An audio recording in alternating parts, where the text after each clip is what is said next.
On September 27th, a professor in criminology sent me an email about the single biggest scandal that the criminology field had ever seen. I looked into it, partly out of curiosity, partly courtesy, but what I found obsessed me for months. Alleged fraud, anonymous whistleblowers, university cover-ups. This investigation changed the way I think about science, not in the way we discover truth, but how we uncover lies. But before we get into that, let's back up. Our story begins with an anonymous email sent to several scientists who were co-authors on 5 papers within criminology, and someone decided to start asking questions.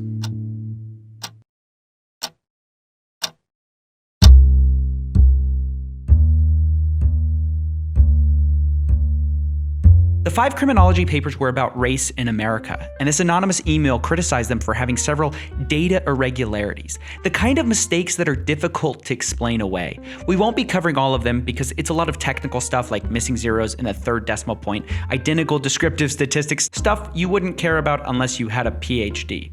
But someone cared, one of the scientists who had co-authored the 2011 paper, Justin Pickett. He cared because the mistakes all seemed to originate from a dataset which an old mentor of his had gathered. And that same mentor was the only scientist featured as an author on all 5 papers, Dr. Eric Stewart of Florida State University. Hoping to possibly explain away the mistakes, Pickett went to Stewart to request the raw dataset from their paper. Stewart initially promised the data, but eventually, as he stalled, Pickett became more persistent, and Stewart changed his story and implied FSU wouldn't let him share it. This turned out to be untrue. At first, when I asked for the data, he said he would send it to me the next week. And then the next week, he said he couldn't send it to me because of the FSU investigation. And then when I asked him why they wouldn't let him share the data, he didn't answer. And so I contacted the FSU, and they said they said, quote, "It's perfectly fine to share the data," and then he didn't. And that's when I got really worried. That's when I realized that there was something else going on. Pickett started looking for answers and realized after going back over their paper, in light of the data problems, that this might be more than a few mistakes. It might be fraud. And a few months later is when I first heard about the story. By this time, everything had bubbled over into the public. Pickett had gotten fed up with waiting for Stewart and sent his own formal allegations to FSU in order to trigger an inquiry into research misconduct, or fraud. Now, Pickett accuses Stewart of a lot, but I want to focus on just one part of his case that I think is the easiest to understand. A missing 2013 survey that Dr. Stewart used to write 3 of the 5 papers in question. A survey that Pickett says doesn't exist. We first hear about it in an email Dr. Pickett wrote to the vice president of FSU. Pickett says, "I hope I am wrong, but if I'm correct, simply asking for the data will end the investigation." My assumption is that if Dr. Stewart was telling the truth, he'd be able to easily provide the data from the 2013 survey. It would show that it existed. If he was not telling the truth and he had fabricated the data set, he would not be able to provide documentation about where that survey came from, or more importantly, the actual data from it. Unlike a lot of research misconduct where it's hard to prove intent over incompetence, this is cut and dry. Either the survey data exists or it doesn't, and Pickett's case on this is pretty convincing. The 2013 survey was a large national telephone survey of 2,700 people, and that kind of survey takes time. It takes money. It's not a one-man job. There are companies dedicated to large-scale surveys, such as Gallup or Pew, so it's strange that Stewart's survey doesn't list a funding source. According to Versta Research, the starting price for a similar survey of 2,700 respondents would have cost at least $100,000, and that's starting. Someone had to pay for the study, and if there was no funding body listed, who did? But that's not all. The survey also reported a 60% response rate, which is absurdly high. Think about when you get a call from someone you don't know. In an age of robocallers, almost no one is getting a 60% response rate to a survey like this.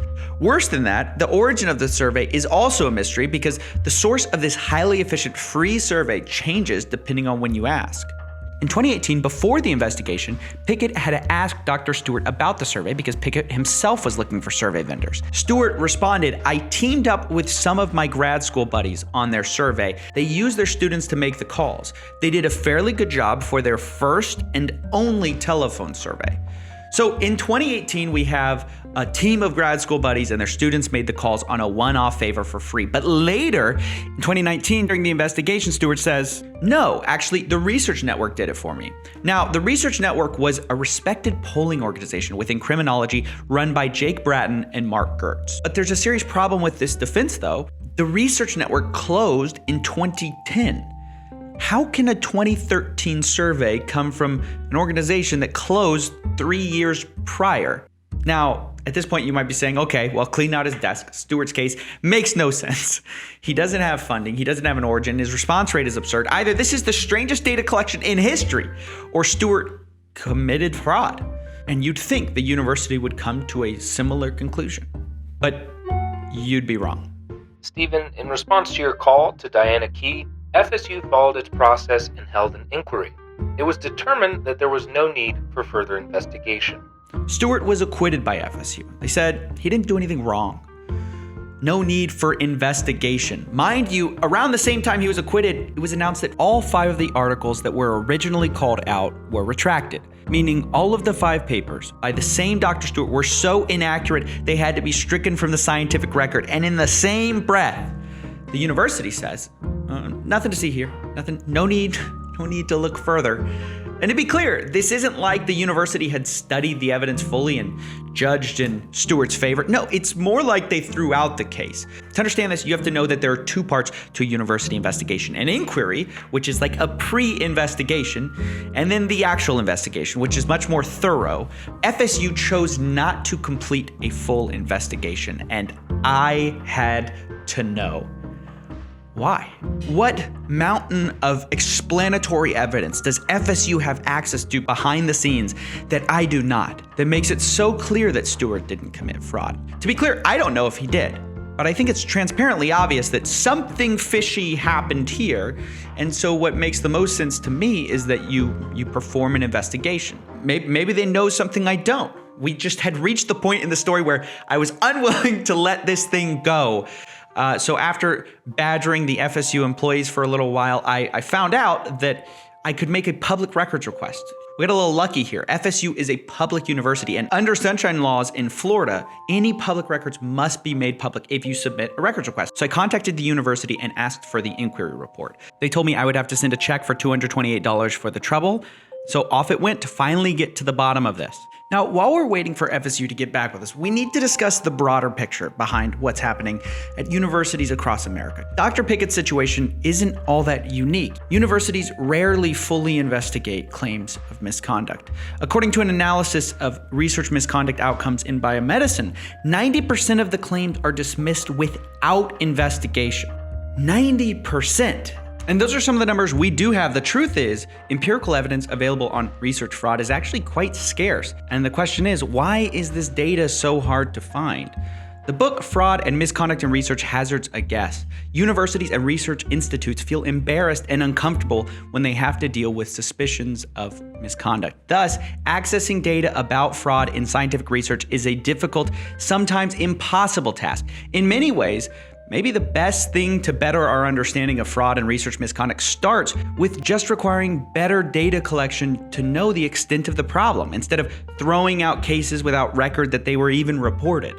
Now, of course, it isn't always the case that complaints and allegations are ignored. We do catch fraud here and there, but ironically, we can actually get the best window into how difficult the process of reporting fraud is when the system does work. When we do catch fraud. For example, when Anil Patti, a cancer researcher at Duke University, resigned in disgrace for faking cancer data, you might think that's a huge win. We got rid of the fraud. But dig a little deeper and you'll find that we had reports that the data might be fake 2.5 years earlier. And the news of this fraud didn't get out sooner, in part because university deans pressured the whistleblower to keep his allegations quiet and to not share them with Patti's funding agencies. So Duke University not only did not listen to their whistleblower right away, they actively tried to cover up for the accused. In the aftermath, their vice chancellor actually got grilled about this, why Duke missed the obvious, and the obvious incentives Duke had to not find anything. You know there are people watching this interview who are thinking to themselves, look, they stood to be wealthy. the university stood to make a lot of money. To what extent was that the reason that the warning signs were overlooked? In my view, it was not the money that was the primary driver. It was this great opportunity to help people that was driving people to say, you know, we've got to make this work because it looks so good. That sums up a lot of the problem. Universities faced with allegations are often actively trying to find a reason to make the numbers work, which means if research misconduct claims do get taken seriously, it is often in spite of the universities, not because of them. Now, with all of that said, it's been about 2 weeks and it looks like the inquiry is in. First things first, here's their decision in the final inquiry report. We found no evidence that the data used by Dr. Stewart in the 5 papers at issue were fabricated. Now, what was their evidence for that? Here are all the documents Dr. Stewart provided. What's most interesting to us is number 1, where apparently the 2013 survey was provided, which, if you take the university report at face value, is great for Stewart and would mean that Pickett is wrong about the 2013 survey. But when we look at that email that they're referencing, which we also have, it's an email where Stewart actually says the opposite. He does not have the receipt of the 2013 data. So instead, what he offers as proof to the investigation committee is an email about receiving survey data more generally from Jake Bratton and Mark Gertz, who were the leads of the research network. This is the email Stewart provided. It's Stewart asking for survey data from the 2000s, which Bratton and Gertz apparently provide. Stewart says that this proves that he got the 2013 survey data because clearly the research network was providing him data up through 2017 when he got that email. So clearly he could have gotten 2013 data because he was still getting data in 2017. Mark Gertz, a lead for the research network, later corroborates this in an email supporting Stewart, saying that he definitely remembers sending Stewart survey data in 2013 and beyond. But you have to pay close attention here, because what isn't said is that Gertz provided Stewart the 2013 survey data, actually in question. Instead, what Gertz says is, hey, I provided Eric Stewart survey data in 2013.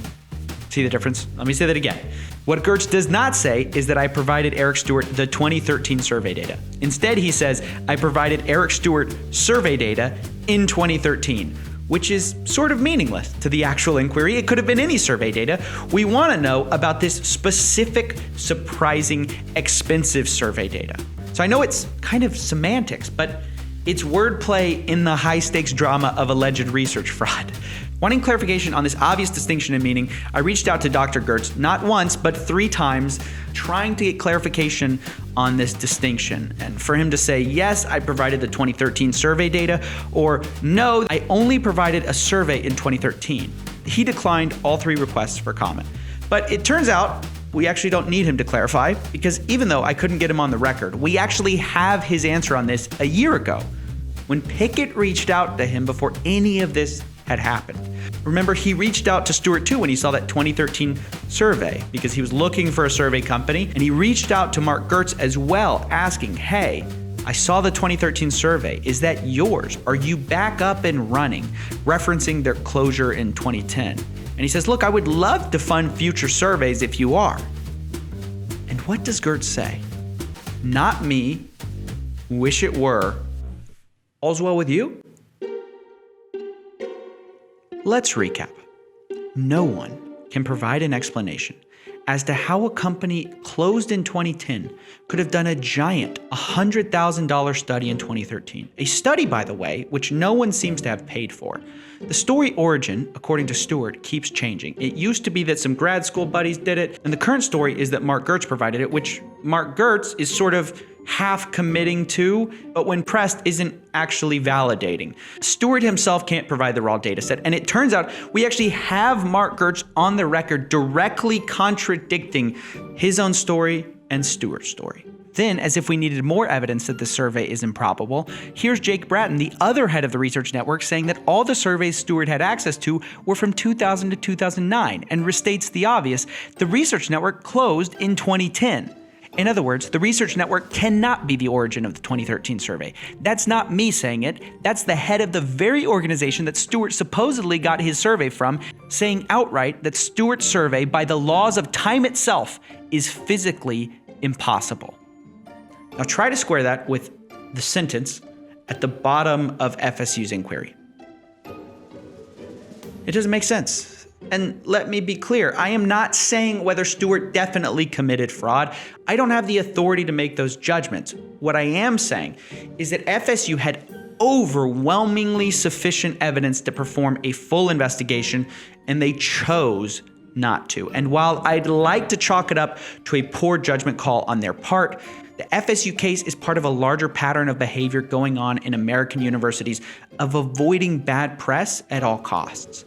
Not only that, FSU may have doomed the inquiry from the start because it turns out they ignored their own standards and procedures during the investigation in such a way that may have thrown the whole inquiry in Stewart's favor from the beginning. For starters, FSU should have sequestered Stewart's data from the beginning according to their procedures. FSU just did not do this before they notified Stewart. In fact, according to the inquiry, Stewart never handed over the original raw data files to FSU, which from the start, the entire discussion has centered around.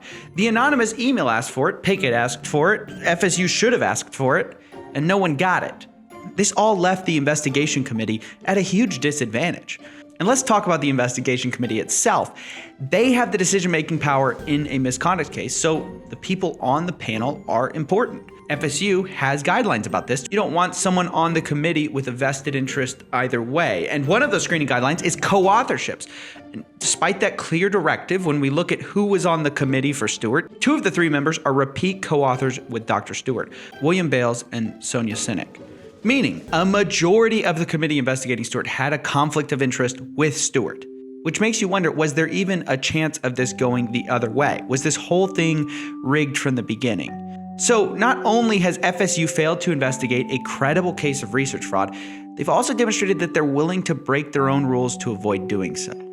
Now, look, I know internally at FSU and in some parts of criminology, people aren't happy about this video. It's not about this video particularly, they're just not happy about media cases covering scientific fraud and these kinds of cases. They say it corrupts the purity of a slow, evidence-based investigation. It pressures the university to make a PR decision instead of the right decision. But I want to counter that idea. Letting an investigation work itself out behind closed doors only makes sense in a world where those investigations are fair and unbiased.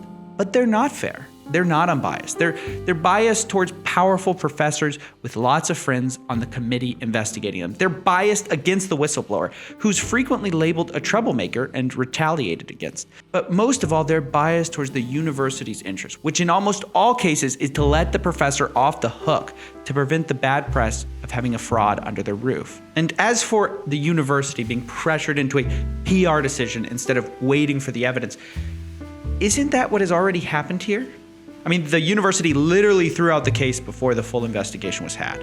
I hope this video serves as not only an argument for why FSU's investigation should be reopened, but also as a call for accountability generally. The days of people blindly expecting an institution to investigate itself needs to end. And it's not that great people don't work at these institutions, they definitely do. But at a university-wide level, the conflicts of interest are too great. The ability to hide truth, too easy. Scientific fraud is not a victimless crime, and how long it takes us to find that fraud matters. Dr. Wakefield's infamous vaccines cause autism study was fraud. We didn't retract that paper, though, for 12 years. Imagine if we had caught it a year in. The entire anti-vax movement may not exist as we know it today. But that's not all. In Europe, fraudulent research led to a bad medical recommendation that led to roughly 800,000 additional unnecessary deaths. But what makes that truly horrifying is that Europe knew that those results that the medical recommendation was based on were potentially fraudulent for 2 years before acting on it. And that delay led to half of the unnecessary deaths. Scientific fraud can be devastating. And while it is rare, we need to find it when it occurs and take action. But right now, at many institutions, finding fraud is a non-starter. Not because it's impossible to find, not because it's not reported, but because many institutions simply don't want to find it.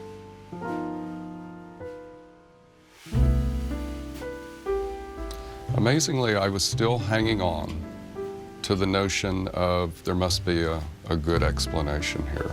Why are you deluding yourself at that point in time? What is it that you want to believe? I want to believe that somebody that I had trusted, that was a colleague for the last 4 or 5 years, someone that I viewed as a friend, was who I thought they were.